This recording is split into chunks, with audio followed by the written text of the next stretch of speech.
I think we always had the talent. It's easy to like say, to think there was like a click or something happened, but like... You're watching Ballgorithm USA. And here we go.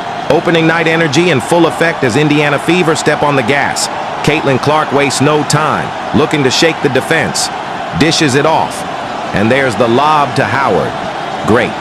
Post position against the mismatch on Vandersloot. And Bonner saw it developing from the wing.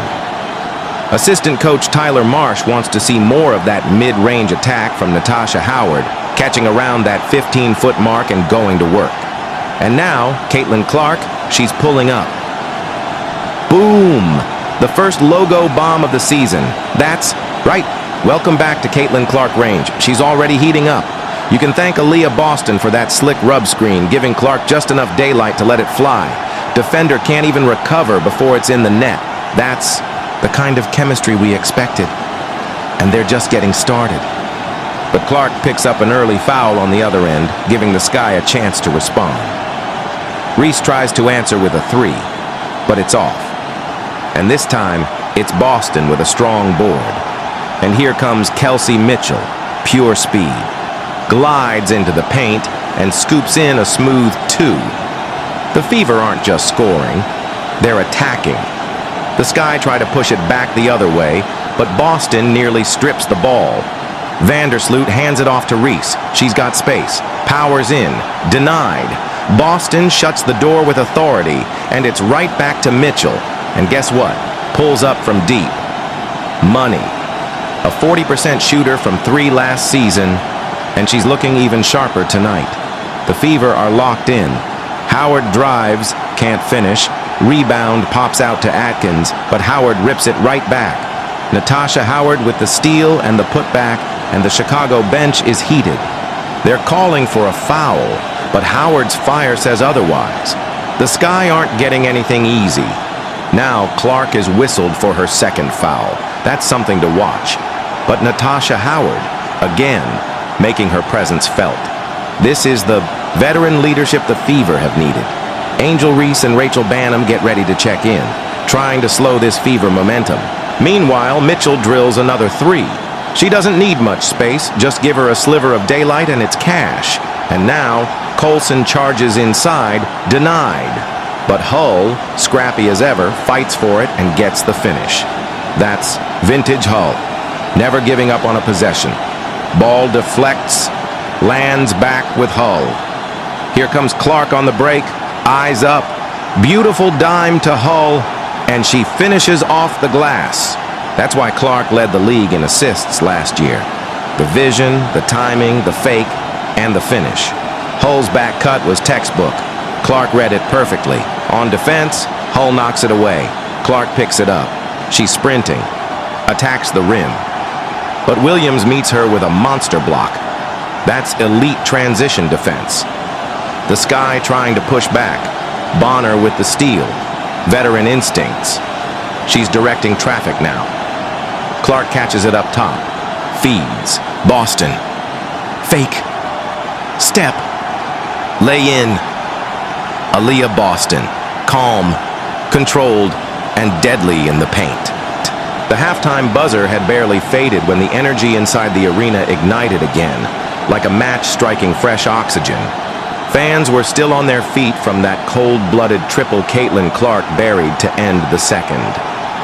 And as Indiana returned to the floor, it wasn't just about holding the lead anymore. It was about pushing the pedal through the hardwood. Momentum was alive, breathing, and squarely on their side. The second half opened with a misfire from the corner, an off-balance sidestep attempt that didn't touch much iron. But before Chicago could breathe, Cardoso tried corralling the rebound, only to have it stripped in a blink. What followed was a sequence that defined the Fever's offensive engine. Quick redistribution, read the floor, find space. Clark, curling around the top, caught it near the free throw line and pulled up. One dribble, mid-range, smooth as silk. The crowd's roar didn't wait for the net to ripple. It knew that release, that form. But Indiana wasn't satisfied with just that.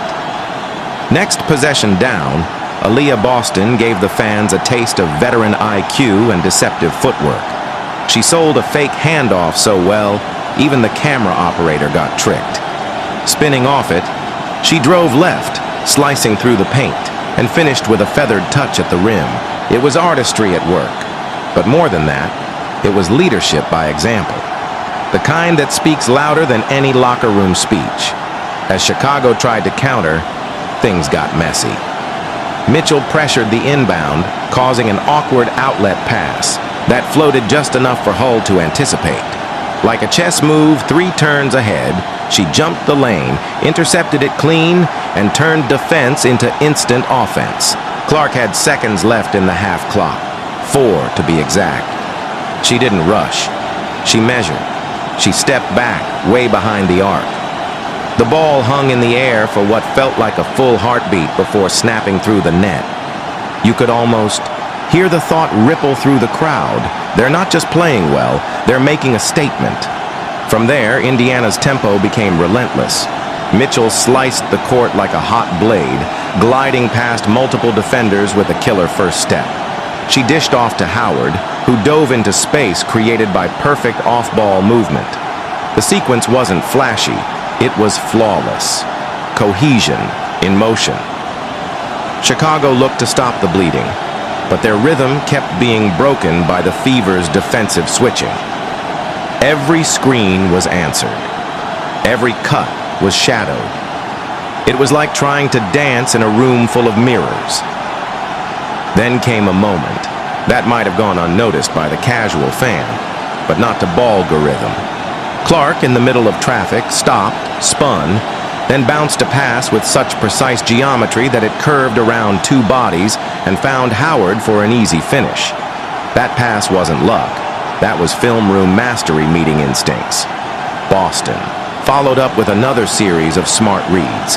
First, she faked a jumper from the elbow, forcing the defender to bite, then used her weight and balance to seal off her path. A patient step into the lane, and the ball kissed glass on its way down.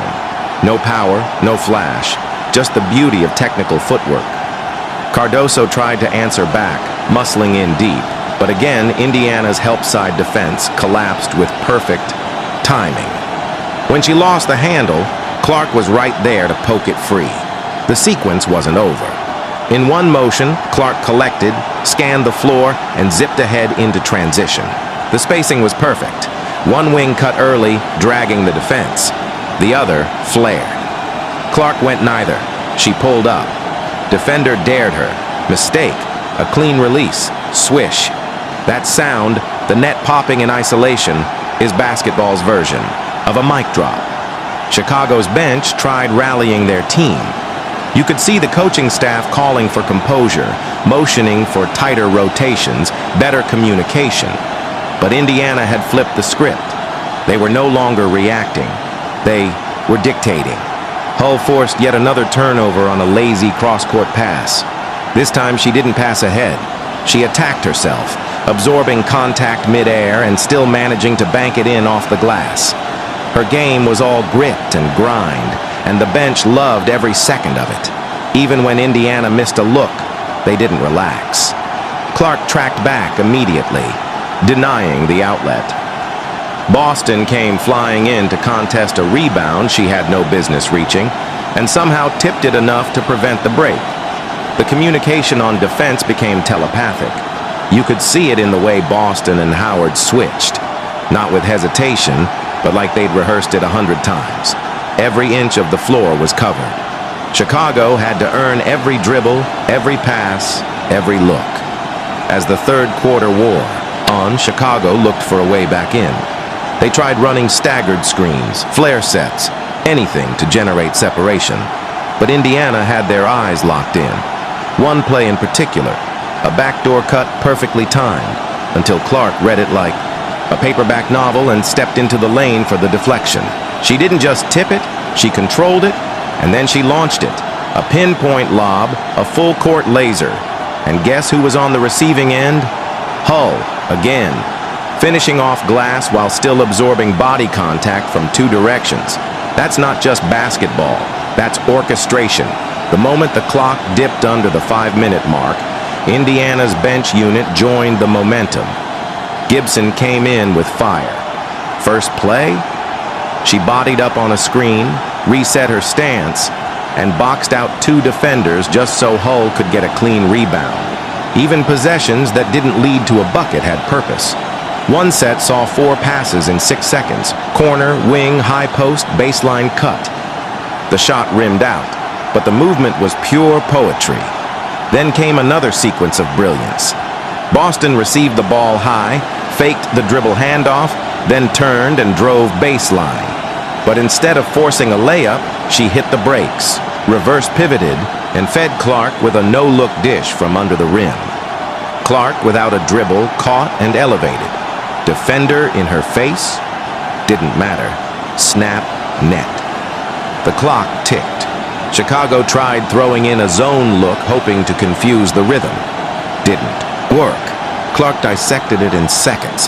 One skip pass over the top, one pump fake, one cut behind the zone. Next thing you know, layup. The final minute of the quarter was less about scoring and more about control. Indiana slowed it down just enough to manage clock, but didn't fall, out of rhythm. They weren't just running plays, they were writing a story. A story. Everything felt like it was boiling to a head. With just a few ticks shaved off the clock in the second half, Indiana picked up where they left off, and Caitlin Clark, well, she didn't wait long to reassert her presence. A slick spin, a tight bounce. And just like that, the rock was slipping right through the gap in Chicago's defense. And Howard, positioned perfectly, gliding in for the smoothest finish off a dish that didn't even seem real in real time. The kind of pass that doesn't just thread the needle, it weaves a new cloth. Then came the next wave. Boston stood at the arc, holding the ball like it was a live wire, her defender daring her to make a decision. With a subtle hesitation, she faked the jumper, shifted her weight, and rumbled down the lane like a tank with ballet shoes. Cardoso closed the space, but it wasn't enough. Boston dropped it through, body low, balance immaculate, like she was built for that kind of close-quarter combat. There wasn't a cheer. It was a roar from the crowd. Next possession, a little turbulence. Spun, reset, tried to force it up. No good. O-board chance, gone. Cleaned up by Clark, whose anticipation looked like she was reading the play 3 seconds ahead. She made a quick escape, one dribble ahead of the trailing bodies, eyes already darting toward the arc. Beckers may have looked solid on her side, but Clark had something else in mind. She danced with Vanderloot on the perimeter. That shake, that classic shift, the step back, oh, and the release, velvet. The kind of shot that makes defenders rethink their whole offseason. And then came the rhythm, Hull working the corner, bouncing ideas with Clark. A missed handle there, sure, but Boston readjusted. With the shot clock breathing down their necks, she let it fly from deep. And it was pure, clean, the kind of three that silences all hesitation. It wasn't just Clark and Boston working in tandem, it was a chemistry lecture on hardwood. That unspoken connection, it pulsed through every movement. Give-and-go sequences, flare cuts, reversals, all drawing attention only to redirect. It like misdirection in a magic act. And then the silence shattered. Clark coasted up the floor, the defense sagged just an inch too far, and boom. From way downtown, the logo itself felt that shot fly past. The crowd levitated. Even the bench exploded. It wasn't just a deep three, it was a statement. One that said, if you leave me space, I won't hesitate. And still, Indiana pressed forward. The tempo didn't just stay high, it escalated. Mitchell swept the